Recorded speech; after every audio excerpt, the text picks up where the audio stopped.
오늘 말씀의 제목은 하나님이 진심으로 원하는 변화가 있다라는 제목으로 하나님 말씀 전하도록 하겠습니다. 우리는 늘 인생에서 변화를 원합니다. 좋은 쪽으로 변화되기를 원하죠. 좀 성장하고 좀 순탄했으면 좋겠고, 그리고 하나님의 자녀들, 그 자손들, 후손들이, 우리 자녀들이 좀 살아가면서 쪼들리지 않고 큰 피해 없이, 큰 고난 없이 잘 살아가기 원하는 그런 소원들이 우리 안에 있습니다.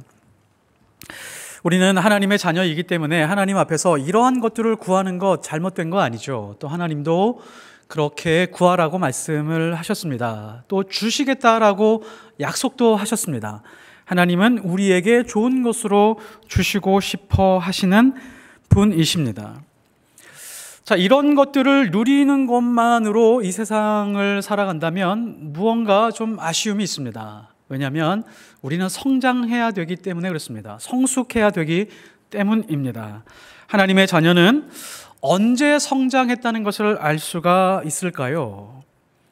어떤 사람이 말씀을 많이 읽고 정기적으로 읽고 묵상을 하는 것, 그리고 기도 시간을 정해놓고 깊이 하나님과 만나는 개인적인 시간을 만들어내는 것, 그리고 어느 때 사업을 하다가 혹은 많은 돈이 생겨서 이 땅에 하나님이 기뻐하시는 교회 하나 세워야지 라고 하면서 큰 헌금을 하는 것, 이런 것들을 성장이라고 할 수 있을까요? 성장이라고 할 수도 있고 그렇지 않을 수도 있습니다. 우리가 신앙이 성장했다라고 하는 것은 이런 것입니다. 이 땅에 살면서 눈에 드러나는 소유, 그 소유를 원하는 것보다 하나님이 원하시는 것들로 더 많이 채워가는 것, 그것이 바로 성장입니다. 내가 원하는 것, 그 틀에 갇혀서 이만큼만 채워놓고 여기서 편안하게 잘 살면 되지 라고 하는 것이 어느 순간에 깨지기 시작을 하고 하나님의 뜻과 하나님의 소망과 하나님의 소원이 그 자리로 조금씩 침범해 들어오기 시작을 합니다. 그러면서 하나님의 뜻임에도 불구하고 우리는 조금 불편해지기 시작을 하죠. 그 자리가 바로 성장하기 시작하는 그 자리입니다. 사람들이 무엇이라고 평가하든 상관없이 하나님이 원하시는 바를 잘 붙들고 때로는 내가 원하는 것을 포기하면서 하나님이 원하는 것을 선택하고 묵묵하게 다른 사람의 평가와 상관없이 살아가는 그 삶의 모습이 바로 성장한 모습입니다. 이 땅에서 분명히 우리가 원하는 바가 있습니다. 그 원하는 바는 강력합니다. 때로는 그것이 소원이라고 하는 것으로 표현이 되기도 하고 소망이기도 하고 비전이기도 합니다. 이 땅에서 정말 원하는 그 테두리가 있는데 그 테두리 안에 하나님의 뜻이 서서히 들어오기 시작을 할 때 그때를 십자가의 삶이라고 말합니다. 똑같은 공간과 위치와 자리에서 하나님의 뜻이 더 많이 차지하기 시작을 하는 것을 왜 십자가의 삶이라고 하느냐? 정확히 예수님이 그러셨기 때문입니다. 겟세마네 동산에서 하나님 앞에 간절히 간구했습니다. 하나님, 저는 이 십자가 지기 원하지 않습니다. 이 잔을 내게서 옮겨주십시오 라고 하나님 앞에 3번이나 분명하게 뜻을 밝혔습니다. 그런데 하나님의 뜻은 꺾이지 않았죠. 하나님의 침묵을 하나님의 뜻으로 받아들이고 하나님의 뜻을 예수님의 뜻 그 자리에 가득 채우고 십자가를 지셨습니다. 여기서 십자가의 삶이 출발을 합니다. 어디 가서 피 흘리고 희생하고 봉사하고 누구한테 욕먹어도 참고 인내하고 이런 것보다도 이전에 바로 이것이 하나님의 뜻, 그 십자가의 삶을 살아내는 것입니다. 하나님의 말씀이라고 하는 것은 아주 두드러진 특징이 있습니다. 하나님의 말씀은 언제나 결과와 열매만을 서술하고 그것을 따라 살라라고 우리에게 목표지향적으로 서술해 주는 것이 아니라 언제나 그 과정이 중요하다라고 하는 것을 우리에게 말씀해 줍니다. 구약 성경이 그렇습니다. 구약 성경 맨 끝에 보면 모든 것이 망했습니다. 나라도 망했고 사람들도 흩어졌고 하나님의 뜻도 실현된 것이 하나도 없어 보입니다. 그런데 하나님의 백성과 하나님이 만나서 그렇게 살아가고 역사를 이루어가는 그 과정들에 대해서 설명하고 우리에게 보여주고 있습니다. 그러니까 하나님의 말씀은 언제나 열매와 능력과 은사보다는 과정이 훨씬 더 중요합니다. 오늘 말씀에도 마찬가지죠. 지금 고넬료가 이야기가 나오지만 그 이전에 베드로를 살펴볼 필요가 있습니다. 베드로는 지금 많은 열매와 결과를 가지고 있지만 지금 그 어떤 과정 속에서 그 열매와 그 능력이 발생했는지를 살펴봐야 됩니다.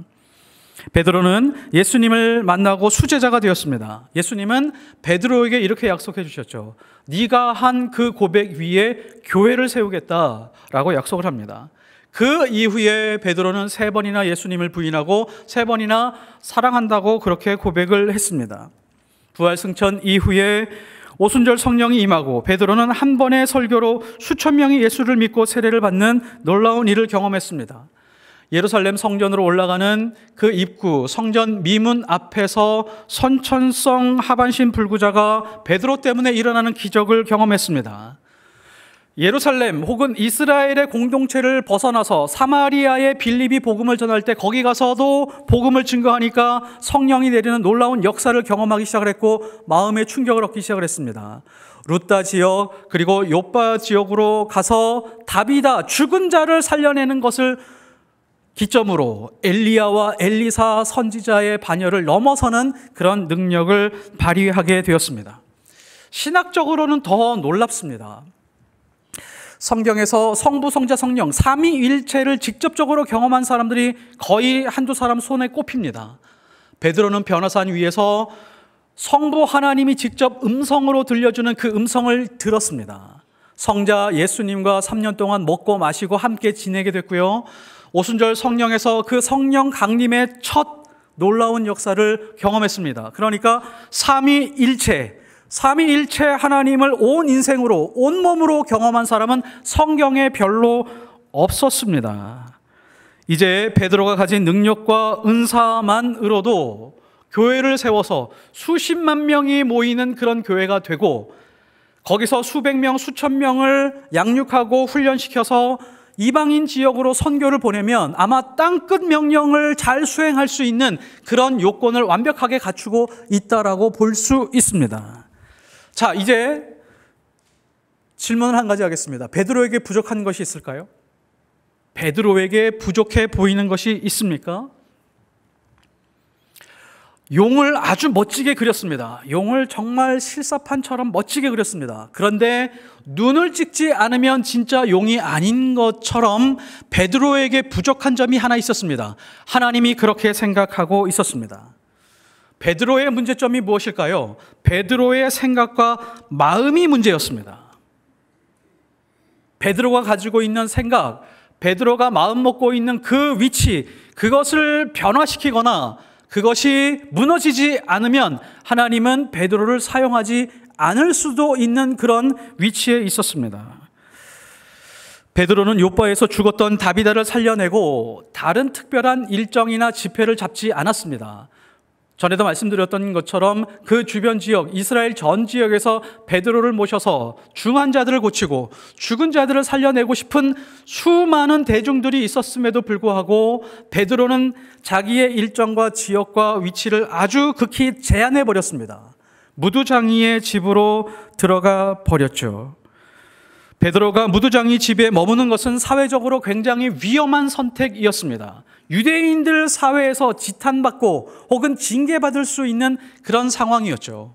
무두장이라고 하는 존재는 부정한 사람입니다. 그러니까 동물을 도축하고 있기 때문에 피를 손으로 만져야 되고 그래서 그 사람은 율법에 의해서 부정한 사람이었습니다. 그래서 이 부정한 사람과 함께 있는 것 자체가 부정해지는 것이고 그 사람과 함께 먹고 자는 것은 훨씬 더 부정한 것이었기 때문에 위험한 선택이었습니다. 그럼에도 불구하고 하루만 자지 않고 여러 날, 몇 주나 아마 몇 달을 머물렀을 가능성이 매우 큽니다.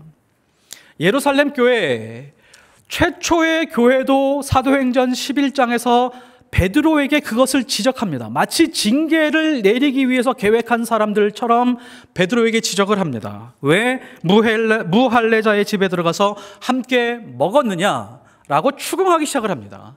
베드로는 그 예루살렘 교회에서 최고의 위치에 있음에도 불구하고 그 율법을 어겼다는 것 때문에 베드로를 징계하고 싶었었던 것입니다.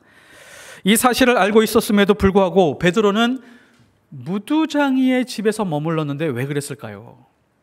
그러니까 베드로는 자신의 생각이 흔들리고 있었고 무언가 정리되지 않은 혼란 속에 있었다라고 하는 것을 알 수 있습니다. 베드로는 무두장이 집에서 무엇을 하고 있었다라고 성경은 말하고 있죠. 9절입니다. 그때에 베드로가 기도하려고 지붕에 올라가니 그 시각은 제6시더라. 베드로는 기도하고 있었습니다. 그러니까 베드로는 지금 다른 사람들을, 다른 생명을 살려내는 일보다도 무두장이 집에서 지붕 위에 올라가서 하나님 앞에 무언가 기도해야 되는 게 훨씬 더 중요했었던 것 같습니다. 하나님 보시기에도 어떠셨을까요?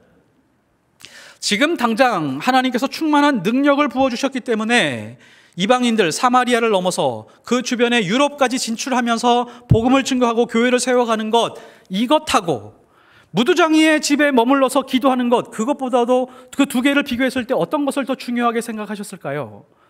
하나님은 무두장이의 집에서 기도하는 베드로의 모습을 더 중요하게 생각을 했습니다. 왜 그러냐면 예수님의 수제자인 이 베드로는 기독교를 대표하는 인물이기 때문에 무두장이, 비슷한 공동체 안에서 이 무두장이에 대한 편견도 깨트리지 않은 채 예수 그리스도 안에서 세상에 있는 모든 사람들은 하나님의 형상이라고 하는 그 동등한 존재라고 하는 그 가치가 바로 세워지지 않은 채 이방인에게 복음이 증거가 되면 십자가의 사랑은커녕 기독교는 폭력이 될 수 있기 때문에 그렇습니다. 유대인들은 무두장이 손에 닿은 것은 모두 부정하다라고 말하면서 그 사람들이 만들어낸 가죽 제품은 아주 귀중한 것 혹은 거룩하고 고귀한 것으로 취급했습니다. 물건이 한 사람의 영혼보다도 훨씬 더 귀중했었던 것이죠. 그러니까 가치가 바뀌게 되었던 것입니다. 가죽은 자기들에게 유익하니까 이로운 것이고 동물의 사체로 가죽을 만드는 그 사람은 쓰레기 취급을 했습니다. 유대인들이 악해진 이유가 바로 이것입니다. 율법을 잘못 받아들였던 것이죠. 하나님이 계시고 그리고 인간들이 있습니다. 이스라엘 백성들이 있습니다. 하나님의 사람들, 이스라엘 백성들을 가장 사람답게 만들기 위해서 율법이라는 것을 주셨는데, 그러면 사람들은 이 율법을 통해서 하나님의 뜻과 하나님의 의도와 하나님의 열망을 읽어낼 수 있어야 되는데, 이 율법을 어떻게 사용했냐면 자기들이 이 땅에서 잘 살 수 있고 기득권을 잘 유지할 수 있는 그런 도구로 사용하고 있었습니다. 하나님의 뜻과 마음은 상관이 없었습니다. 그러니까 이 율법은 우상을 섬기는 데도 사용하기도 하고 이 율법은 도구화 될 수밖에 없었습니다. 그래서 유대인들이 이율배반과 자기 모순과 이중성 속에서 살면서도 잘 사는 줄 알고 자신들이 똑똑한 줄 알고 살고 있었던 것이죠. 더 악한 것이 있습니다. 이런 자기 모순과 이율배반 속에 있으면서도 불구하고 인식하지 못하고 있었던 것이죠. 그런 생각조차 하지 못했었던 것이 훨씬 더 악한 것입니다. 그리스도인들과 믿음을 가진 사람들, 하나님의 자녀들이라고 하는 그 사람들이 악해지는 이유도 똑같습니다. 하나님이 우리에게 진리의 말씀을 주셨죠. 우리를 이 땅에서 가장 사람답게 가장 아름다운 인생으로 살아가기 위해서 하나님의 말씀을 주셨습니다. 그럼 이 말씀 속에서 하나님이 우리를 향한 뜻과 의도와 하나님의 열망과 소원이 무엇인지를 찾아내는데 온 힘을 다해야 되는데, 이 말씀을 어떻게 활용하냐면 이 땅에서 내 소원과 축복을 잘 이루어 가기 위해서 말씀으로 인해서 펌프질을 하기 위해서 이것을 도구화시켜서 사용합니다. 하나님이 나에게 이런 말씀을 주셨지, 그래서 나는 이런 인생, 이런 행복한 인생, 이렇게 잘 사는 인생으로 살기 위해서 이 말씀을 도구로 펌프질하면서 살아가는 예들이 많이 있습니다. 더 악하고 불행한 것이 있죠. 그렇게 살아가고 있음에도 불구하고, 나의 믿음으로 나의 욕망을 펌프질하고 있음에도 불구하고 그것이 잘못되었다라고 생각하지 못하는 것, 이것이 훨씬 더 악한 것입니다. 하나님의 말씀이 있습니다. 이 진리의 말씀이 있습니다. 이 말씀은 지금도 살아서 운동력이 있고, 어떤 사람에게는 골수와 우리의 모든 인생과 모든 삶을 찔러 쪼개기까지 하는 놀라운 말씀입니다. 그 말씀 속에서 하나님의 시선이 무엇인지, 하나님의 소망이 무엇인지, 하나님의 눈물을 감추면서까지 우리에게 알려주고 들려주고 싶은 그 뜻이 무엇인지를 알고자 해야 되는데, 우리는 그것을 외면할 때가 많이 있습니다. 하나님의 말씀 속에서 하나님이 소망하는 것, 그것을 알고 그것을 살아낸 사람들을 통해서 사회와 국가를 바꿔가는 놀라운 일들이 얼마나 역사 속에서 많은지 모릅니다. 우리 교회는 어떨까요? 한국 교회, 이렇게 멋지고 아름다운 역사를 가지고 있는데 그 역사를 잘 이어가고 있는지 아주 큰 의문이 듭니다. 하나님은 못하시는 일이 없습니다. 하나님은 죽은 자도 살리시고 없는 것을 있는 것과 같이 부르시는 그런 분이십니다. 하나님은 우리에게 성령을 주시고 은혜를 부어주시는 그런 분이십니다.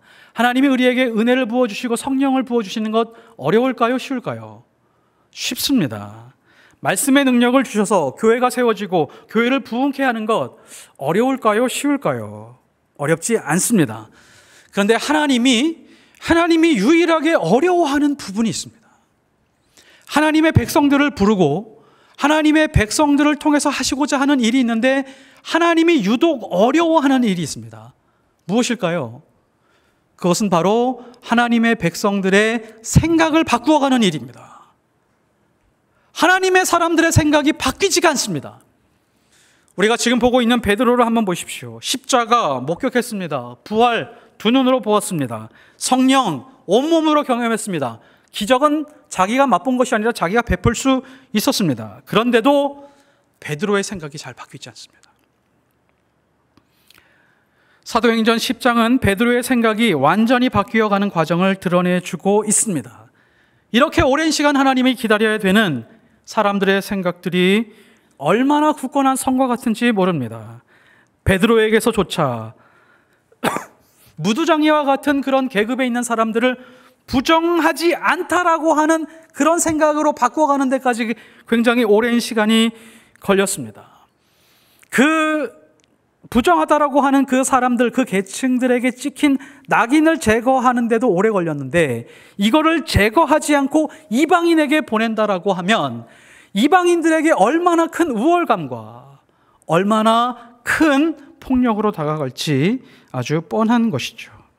히브리서 8장 10절에 보면 또 주께서 이르시되 그날 후에 내가 이스라엘 집과 맺을 언약은 이것이니 내 법을 그들의 어디에 두고 싶어 한다고요? 생각에 두고 그들의 마음에 이것을 기록하리라. 나는 그들에게 하나님이 되고 그들은 내게 백성이 되리라. 완전한 하나님이 되는 것, 그러니까 하나님의 백성들이 하나님을 완전한 하나님으로 받아들이고 완전한 하나님의 백성이 되는 것은 하나님의 법이 우리의 생각 속에 중심에 자리 잡아서 우리의 생각을 완전히 지배할 때입니다. 왜 이렇게 믿는 사람들의 생각이 바뀌지 않을까요? 첫째는 하나님을 자기중심적으로 믿고 있기 때문입니다. 자기중심적으로 믿고 있기 때문입니다. 하나님을 믿을 때 믿음이 쉬울 때가 있습니다. 믿음이 가장 쉬울 때가 언제냐면 하나님을 믿으면서 자기중심적으로 믿을 때입니다. 자기 편한 대로 봉사하고 자신이 하고 싶은 일을 하고 자신이 피하고 싶은 사람은 피하면서 사는 것입니다. 기도라고 하는 것은 중요한 것이지만 항상 자신이 필요한 것을 채우는 도구로만 씁니다. 자신이 원하는 것을 온 힘을 다해 요구하는 그런 시간으로만 기도를 사용합니다. 그런데 믿음이 무엇인지 바르게 알고 나면 이 믿음이라고 하는 것이 매우 어렵다는 것을 깨닫습니다. 왜냐하면 이 모든 자기중심 축에서 하나님 중심 축으로 옮겨가야 되기 때문에 그렇습니다. 믿음은 자신의 뜻을 버리고 하나님의 뜻을 수용해 가는 것입니다. 믿음은 자신의 소망을 줄여가고 하나님의 소망을 채워가는 것입니다. 이거보다도 훨씬 더 중요한 것은 믿음은 자신의 생명을 깎아버리고 예수 그리스도의 생명으로 채워가는 것입니다. 그러니까 이 믿음이라고 하는 것이 굉장히 불편한 것이죠. 그렇기 때문에 자기 뜻대로 살려는 옛사람이 있고 하나님의 뜻대로 살려고 하는 새 사람이 있습니다. 늘 충돌하게 되죠. 그래서 어렵습니다. 이런 싸움이 없다면 진정한 그리스도인 아닙니다. 하나님 나라 가는 그날까지 이 싸움이 있습니다. 이 갈등이 있습니다. 그래서 새 사람이 이겨가는 것, 새 사람이 옛 사람을 압도해 가는 것, 이것이 진짜 믿음이고 하나님의 백성입니다. 둘째는 내 뜻대로 인생을 살기 때문에 생각이 바뀌지 않습니다. 이 내 뜻이라고 하는 것 아주 멋진 것 같지만 그것을 잘 살펴보면 욕심이라고 하는 다른 말로 바꿀 수 있습니다. 하나님을 알아도 내 뜻대로 사는 사람들이 있습니다. 내 뜻대로 살면 망합니다. 사울 왕이 있죠. 하나님을 섬기고 있었습니다. 하나님을 예배하고 있는 사람이었습니다. 그런데 사무엘이 조금 예배 시간에 늦으니까 자기 뜻으로 자기가 결정해서 예배를 드립니다. 망했죠. 삼손이라고 하는 사람이 있습니다. 많은 힘과 능력과 은사를 가지고 있는 사람이었습니다. 하나님이 충분히 주셨습니다. 자, 그러면 이것을 가지고 하나님의 뜻을 펼치는 데 사용해야 되는데 자기 뜻대로 자기 욕망을 채우는데 그 모든 것을 사용했습니다. 겨우 죽기 전에 기둥 붙들고 밀어내고 하나님의 뜻을 실현해내지 못한 자기 인생을 후회하면서 죽었습니다. 신앙은 내가 원하는 것이 내 뜻대로 이루어져서 풍성해지는 것 아닙니다. 그러면 망할 수 있습니다. 하나님의 뜻은 내가 원하는 대로 되지 않을 때가 훨씬 더 많습니다. 믿음은 내가 원하는 것이 하나님이 정말 원하시는 것인지 아닌지 생각하고 수정해 가는 데서 출발합니다. 내 인생에서 내 뜻이 있는 자리가 있잖아요. 내 뜻이 있는 자리에 하나님의 뜻으로 채워지고 충만해지는 것, 그것이 바로 하나님의 백성의 삶입니다. 눈으로 보기에는 고난이 많은 것 같고 다 빼앗기는 것처럼 보이지만 어느 순간 잘 살펴보면 이 세상의 그 어느 것도 내 인생을 흔들 수 없는 놀라운 능력으로 채워져 있습니다. 하나님이 우리에게 진심으로 원하는 변화가 있습니다. 진심으로 원하는 변화가 있습니다. 그것이 바로 생각의 변화입니다. 하나님의 말씀으로 나의 생각에 대해서 생각하는 것입니다. 이것이 묵상입니다. 복 있는 사람은 그의 율법을 주야로 묵상하는도다. 하나님의 말씀을 묵상하고 계시죠. 아침에 묵상하시는 분들도 계시고 밤에 묵상하시는 분들도 계실 것입니다. 일어나자마자 묵상하시는 분들도 계시죠. 하나님의 말씀을 묵상할 때, 내일 아침부터 묵상하실 때, 내일 밤부터 묵상하실 때 꼭 그렇게 하십시오. 하나님의 말씀으로 내가 지금 생각하고 있는 바를 다시 한번 생각해 보는 것입니다. 하나님의 뜻이 정말 내 안으로 들어오고 있는가? 생각이 바뀌고 마음에 하나님의 법이 있는 사람들을 통해서 하나님은 무어 선교사처럼 세상을 바꾸어 가십니다. 하나님은 가정을 이렇게 행복하게 만드시고 자녀들을 강건하게 하시며 병든 사회를 고치시고 무기력한 교회를 하나님의 뜻으로 충만하게 하시사 가장 교회다운 교회로 만들어 가십니다. 기도하겠습니다.